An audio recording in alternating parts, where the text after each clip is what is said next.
Good morning students. I welcome you all in second lecture of chapter electrochemistry विद्युत रसायन के द्वितीय lecture में आप सभी बच्चों का हार्दिक स्वागत एवं अभिनंदन। मैं doctor Nemichand Khatri, school lecturer, राजकीय उच्च माध्यमिक विद्यालय मानता में कार्यरत हूँ तथा अभी यह लेक्चर का प्रसारण डाइट बारहवीं की तरफ से किया जा रहा है।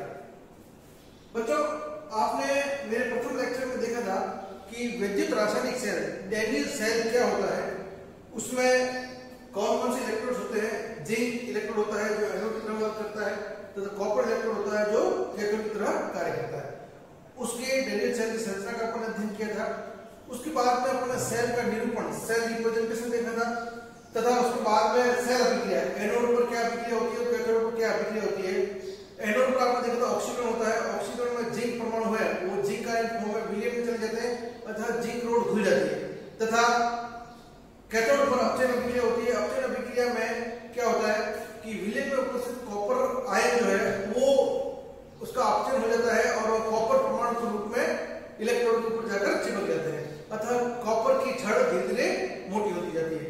अगर आपसे क्वेश्चन पूछा जाए कि कोई इलेक्ट्रोड है, उसमें से दो इलेक्ट्रोड है, उसमें से कौन सा इलेक्ट्रोड खराब होगा, तो हमेशा ध्यान रखेंगे खराब हमेशा एनोड होता है। एनोड हमेशा खराब होता है, डिसॉल्व होता है। चलिए, उसके बाद में अपने इस सेल का विद्युत वाहक बल निकाला था। विद्युत वाहक बल के लिए आपने फॉर्मूला देखा था, E naught cell equal to E naught cell equal to E naught right hand electrode minus E naught left hand electrode. Right hand electrode और लेफ्ट हैंड इलेक्ट्रोड कौन सा होता है, इसके लिए मैंने आपको एक फॉर्मूला दिया था, लोन, LOAN।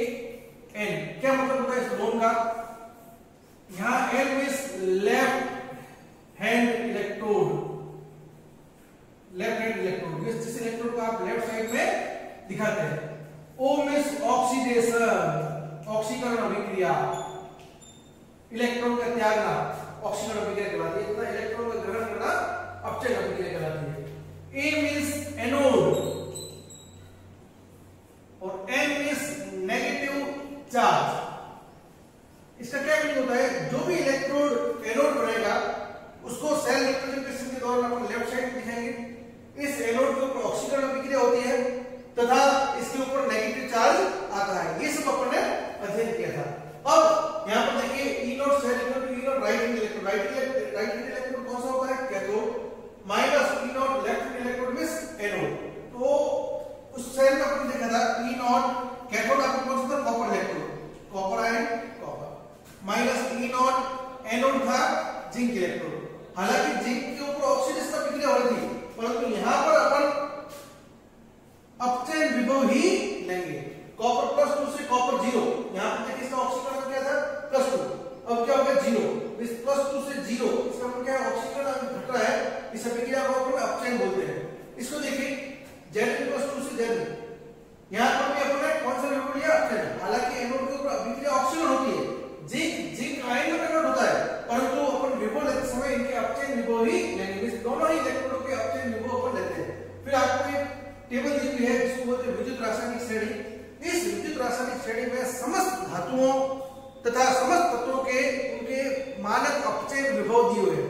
उस टेबल से अपन इन दोनों इलेक्ट्रोडों के मानक अपचयन विभव देखेंगे तो आपने देखा था कि कॉपर इलेक्ट्रोड का मानक अपचयन विभव था पॉजिटिव 0.34 वोल्ट माइनस, ये वाला माइनस। जिंक इलेक्ट्रोड का विभव होता है माइनस 0.76 वोल्ट, है ना, इसका विभव होता है माइनस 0.76 वोल्ट।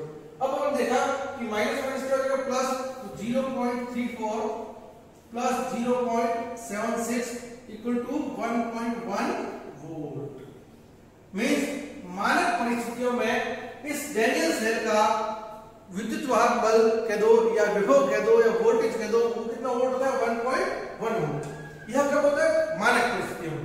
मानक परिस्थिति क्या होती है, टेम्परेचर अपन क्या लेते हैं, मानक परिस्थिति में से टेम्परेचर होता है 25 degree Celsius means 298 kelvin, pressure होता है 1 atm प्रेशर तथा कॉन्सेंट्रेशन लेते हैं अपन 1 मोल प्रति फिजिकल। इतना हमने अपने फर्स्ट लेक्चर में स्टडी किया था। आज अपने सेकंड लेक्चर में इसके आगे पढ़ेंगे। ये जो वोल्टेज है 1.1 वोल्ट, यह मानक परिस्थितियों में, इन परिस्थितियों में सेल का वोल्टेज है, परंतु यदि दी गई परिस्थिति में अगर आपको सेल का वोल्टेज निकालना है तो कैसे निकालेंगे, उसके लिए अपन नर्स समीकरण का उपयोग करेंगे। तो आज अपन देखते हैं नर्स समीकरण।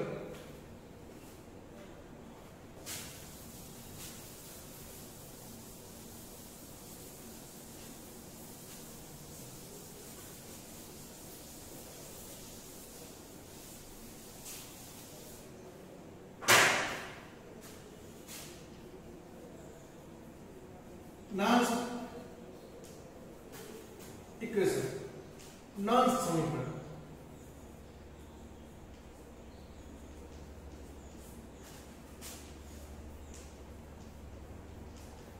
इस नॉन समीकरण की सहायता से अपन दी गई परिस्थितियों में किसी सेल का विद्युत वाहक बल या वोल्टेज ज्ञात कर सकते हैं। तो ये फॉर्मूला होता है delta G equal to delta G not plus R T ln k। यहां पर डेल्टा जी क्या है, गिब्स मुक्त ऊर्जा दी गई परिस्थितियों में, गिब्स मुक्त ऊर्जा डेल्टा जी नॉट, जैसे इसके ऊपर नॉट आता है इस मानक परिस्थितियों में, ये हो जाएगा मानक परिस्थितियों में गिब्स मुक्त ऊर्जा, मानक गिब्स मुक्त ऊर्जा।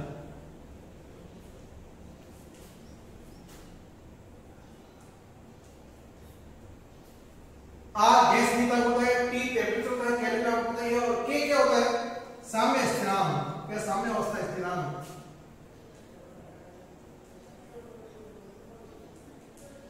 साम्य अवस्था स्थिरांक, साम्य अवस्था स्थिरांक कैसे निकालते हैं, उत्पाद की सांद्रता अपॉन क्रियाकारक की सांद्रता। बच्चों आपने क्लास 11th में लास्ट साम्य अवस्था चैप्टर पढ़ा होगा कि स्क्वायर ब्रैकेट के अंदर जो भी चीज लिखते हैं इसका मतलब है सांद्रता। तो इसका मतलब क्या है, उत्पाद की सांद्रता अपॉन क्रियाकारक की सांद्रता। अब एक चीज अपन आगे और पढ़ेंगे कि गिब्स मुक्त ऊर्जा जो होती है डेल्टा जी, इसका सेल के वोल्टेज से क्या रिलेशन होता है, ये होता है -NFE, -NFE। तो डेल्टा जी नॉट क्या हो जाएगा, -NFE नॉट। मींस अगर आपको मानक गिब्स मुक्त ऊर्जा निकालना है तो अपन विभव कौन सा लेंगे, मानक विद्युत वाहक बल। और अगर दी गई परिस्थितियों में निकालनी है तो अपन दी गई परिस्थितियों में इसका वोल्टेज या विभव लेंगे। यहां पर n क्या है,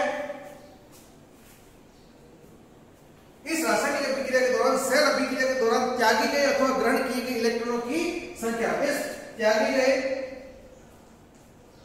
या ग्रहण किए गए इलेक्ट्रॉन की संख्या, और F होता है फेराडे। बच्चों आपको पता है कि एक फेराडे इक्वल टू कितने कूलम होता है, 96500 कूलम। एक फेराडे में कितने कूलम होते हैं, 96500 कूलम। अब इन दोनों ही वैल्यूज को अगर इस इक्वेशन में अगर आपको बताएंगे, इसको समझने में प्रॉब्लम मान लेते हैं। अब आप बताएं कि डेल्टा जी क्या होता है, -NFE, delta G not minus NFE not, ये दोनों वैल्यू अपन वहां से पुट की, प्लस RT ln k। अब देखिए यहां पर अगर इस इक्वेशन को NF से NF करना है तो इस इक्वेशन को अपन ऐसे लिख सकते हैं, E equal to E not, अगर साइन चेंज हो जाएगा माइनस की जगह प्लस हो जाएगा, तो ये भी माइनस की जगह प्लस हो जाएगा, और ये प्लस की जगह हो जाएगा माइनस RT, ये NF चला जाएगा नीचे, RT upon NF ln k। अब आपको पता है कि ln को जब log टू द बेस 10 में कन्वर्ट करते हैं, बच्चों यहां ध्यान रखिए, बायोलॉजी स्टूडेंट इसको ध्यान रखिए, जब ln को log टू द बेस 10 में लिखते हैं तो एक टर्म से मल्टीप्लाई करते हैं, वो टर्म है 2.303। तो ये किस मिलेगा, E equal to E not minus 2.303 RT upon NF log of k, log to the base 10 हुआ, log ऑफ k। अब अगर सारी वैल्यू इसमें पुट करेंगे, r की वैल्यू बच्चों आपको पता होता है कितना होता है, 8.314, t टेंपरेचर पर 25 डिग्री सेल्सियस, 25 डिग्री सेल्सियस को आप केल्विन में चेंज करेंगे तो सेल्सियस को जब केल्विन में चेंज करते हैं तो आपको पता है कि 273 ऐड करते हैं, तो तो अगर टेम्परेचर 25 डिग्री सेल्सियस है, 25 + 273 मीन्स कितना हो जाएगा 298 केल्विन। एंड किसी भी रासायनिक अभिक्रिया के दौरान त्यागी गए ग्रहण की इलेक्ट्रॉनों की संख्या होती है और F फैराडे की वैल्यू 96500। तो इन नोन वैल्यू R की वैल्यू 8.314, T 298 और F 96500 कूलम, इन वैल्यू को पुट करके अगर इस इक्वेशन को सॉल्व करेंगे तो आपका आंसर क्या आएगा बच्चों? ये आंसर आएगा E = E0 -0.0591 अपॉन नीचे क्या बच गया n। बाकी सारे मैं कांस्टेंट वैल्यू पर पुट कर दी 2.303 into 8.314 into 298 अपॉन 96500। इसको सॉल्व करेंगे तो आंसर आ जाएगा 0.0591 upon n log of k। ये आपके फाइनल किसी सेल का वोल्टेज दी गई परिस्थितियों में निकालने का फॉर्मूला होता है। अब हम देखते हैं कि यदि इस फॉर्मूले को अपने गैल्वेनिक सेल के लिए अपन अप्लाई करें, अपना सेल कौन सा है? Galvanic cell. उस सेल के लिए अगर अपन इस फॉर्मूला को अप्लाई करें तो फॉर्मूला कैसे हो जाएगा?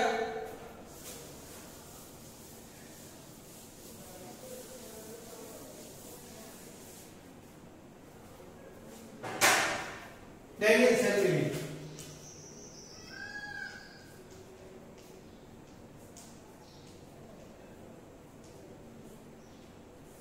डैनियल सेल के लिए अगर अपन पूरा इस डैनियल सेल का अध्ययन किया था, उसकी नेट सेल अभिक्रिया भी आपने देखी थी। उस सेल अभिक्रिया के उपयोग करते हुए इस समीकरण को अपन लगाते हैं।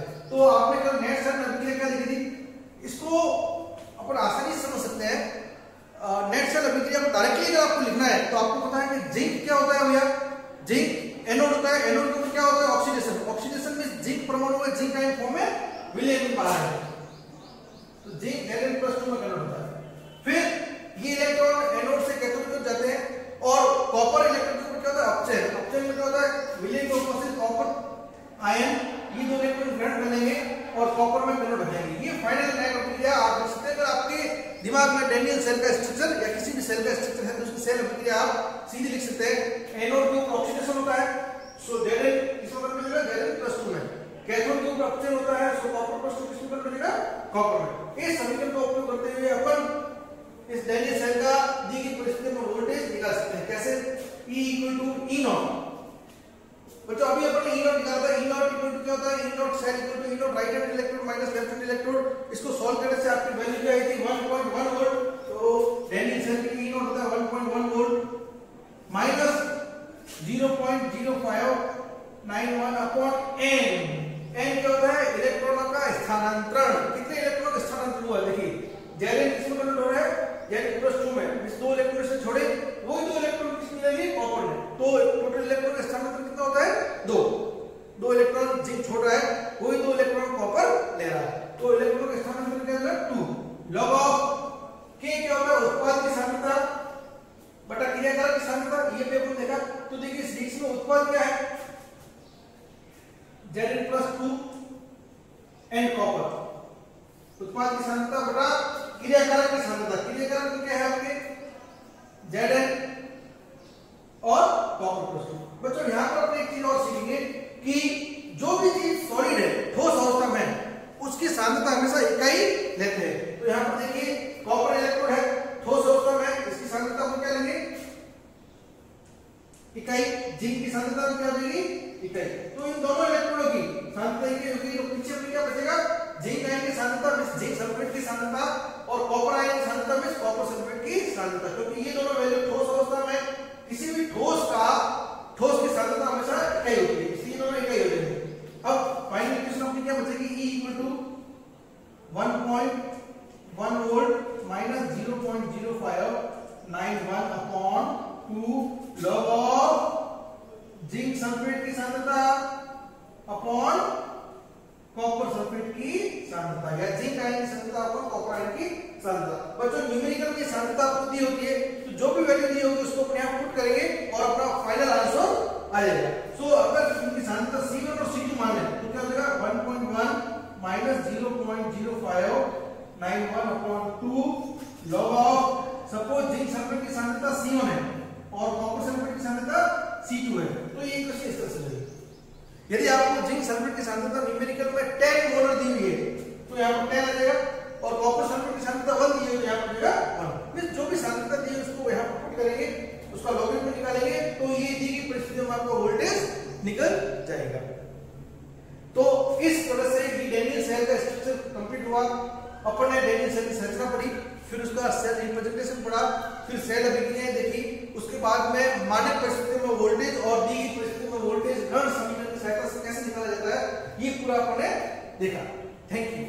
नेक्स्ट लेक्चर में अभी अपन आगे किसी भी सेल का निर्माण कैसे होता है, इलेक्ट्रोड विभव क्या होता है, विद्युत रासायनिक श्रेणी क्या होती है, इन सब का अध्ययन करेंगे। धन्यवाद।